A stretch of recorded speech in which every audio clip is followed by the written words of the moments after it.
So அப்படி இப்படின்னு ஒரு வழியா ஃப்ளைட்டு டேக் ஆஃப் ஆகி நாங்கள் கோயம்புத்தூர் டு டெல்லிக்கு கிளம்பியாச்சு.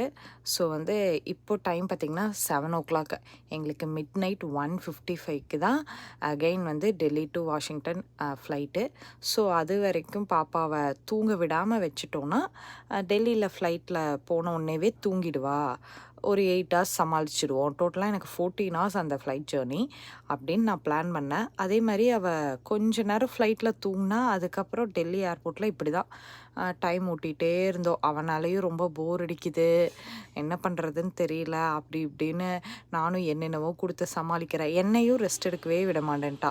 பிகாஸ் நான் கொஞ்சம் ரெஸ்ட் எடுத்துட்டா அவளை பார்த்துக்க முடியும் அப்படின்னு பார்த்தேன். பட் அதுக்கும் அவள் விடலை. ஸோ இப்படி தான் டெல்லி ஏர்போர்ட்டில் நாங்கள் இதே மாதிரி விளையாடிட்டே இருந்தோம். ஆக்சுவலாக ஃப்ளைட் 1 hour டிலே வேறு ஆகிடுச்சு எங்களுக்கு டெல்லியில்.